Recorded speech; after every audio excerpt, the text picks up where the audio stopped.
विधानसभा चुनाव के मद्देनजर हर सियासी दल युवा मतदाता को लुभाने के लिए एडी चोटी का जोर लगा रहा है। जहां हरियाणा सरकार ने अगले 2 महीने में 50,000 भर्तियां करने का वादा किया, तो वहीं कांग्रेस ने सरकार बनने पर 2 लाख सरकारी नौकरी देने का दावा किया है। रिपोर्ट आप देखिए।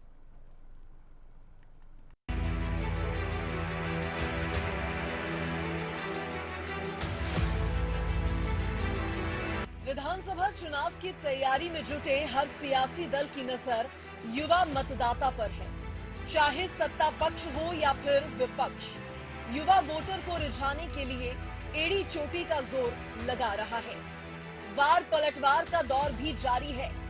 एक और जहां बीजेपी सरकार अपने कार्यकाल के दौरान सरकारी भर्ती सिस्टम में पारदर्शिता लाने का दावा कर रही है, तो विपक्ष सरकार पर ठेकेदारी प्रथा को बढ़ावा देने का आरोप लगा रहा है।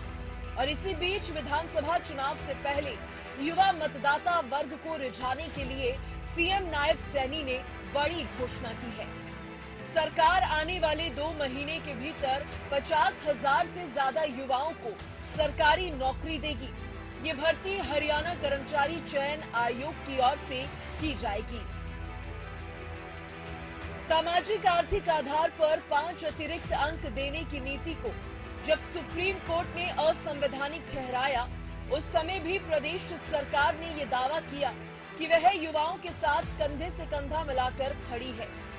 जिन नौजवानों ने इस नीति के बल पर हरियाणा सरकार में ज्वाइनिंग की है, किसी को भी निकलने नहीं देंगे। बीजेपी के पहले कार्यकाल में 71,000 युवाओं को सरकारी नौकरी। अब तक 1 लाख से ज्यादा युवाओं को सरकारी नौकरी। हरियाणा में 1 लाख करोड़ से ज्यादा का निवेश, 1,59,000 से ज्यादा उद्योगों की स्थापना, 12.60 लाख युवाओं को निजी क्षेत्र में रोजगार,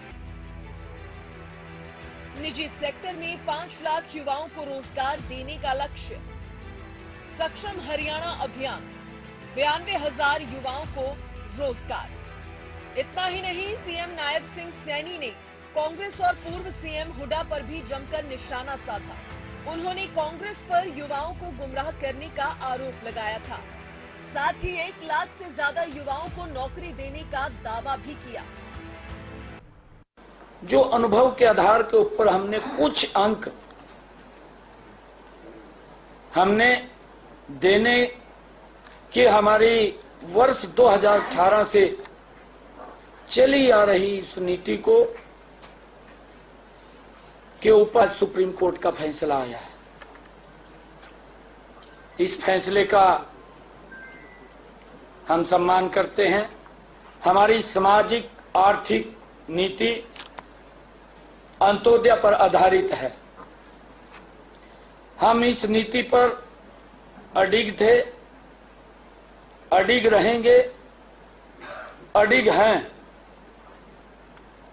जिन हजारों युवाओं ने आज इस नीति के बल पर हरियाणा सरकार में ज्वाइनिंग की है, किसी को भी निकलने नहीं दिया जाएगा।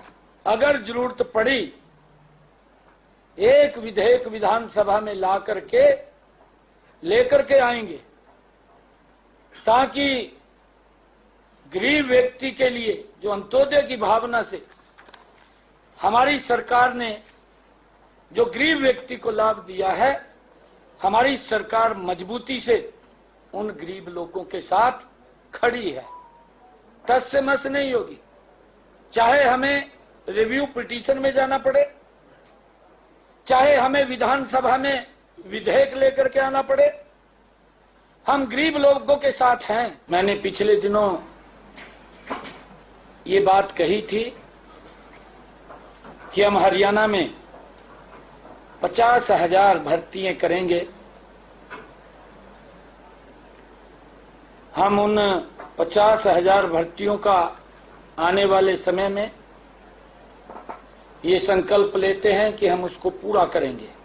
मैं कांग्रेस के लोगों को, भूपेंद्र सिंह हुड्डा को कह रहा हूं कि वो श्वेत पत्र जारी करे 10 सालों में कितने युवाओं को रोजगार दिया है। वो आज भर्ती की बात कर रहे हैं ना, मैं बड़े विश्वास के साथ कह रहा हूं कि हमने 9.5 वर्षों के अंदर 1,32,000 भर्तियां बिना पर्ची बिना खर्ची के की हैं। 50,000 की मैंने घोषणा की है, आने वाले 2 महीने के अंदर 50,000 और भर्तियां करेंगे। वो भी बताएं श्वेत पत्र जारी करके कि हमने इतनी भर्तियां की हैं, किस आधार के ऊपर की हैं, क्या भ्रष्टाचार होता था, किसकी पर्ची चलती थी, किसकी खर्ची चलती थी। विपक्ष भी रोजगार के मुद्दे पर लगातार सरकार की घेराबंदी कर रहा है, चाहे सुप्रीम कोर्ट में 5% अंक पर आरक्षण का मामला हो या फिर पेपर लीक। इतना ही नहीं, युवा मतदाता को रिझाने के लिए नेता प्रतिपक्ष और पूर्व मुख्यमंत्री भूपेंद्र हुड्डा ने 2 लाख युवाओं को सरकारी नौकरी देने का वादा किया है। आज के दिन 2 लाख सरकारी पक्की नौकरी खाली है, नहीं लगाई इन्होंने। जैसे दीपेंद्र ने बताया, बाहर के लगा रखे छोटी मोटी जितने लगे, उसमें भी एक और बना रखा है रोजगार का निगम है, कौशल रोजगार निगम। उसमें कच्ची नौकरी जो कोई अग्निपथ कर रखा है ना पेंशन। 18 साल का छोरा भर्ती होगा, 22 का घर आ जाएगा। अरे 21 साल तक उनकी शादी नहीं कर सकता, 21 साल का होगा उसकी सगाई कौन करेगा? 22 का तो घर आ जाएगा भाई। नहीं तो पहले फौज में भर्ती होते जब सगाई आ जाती थी।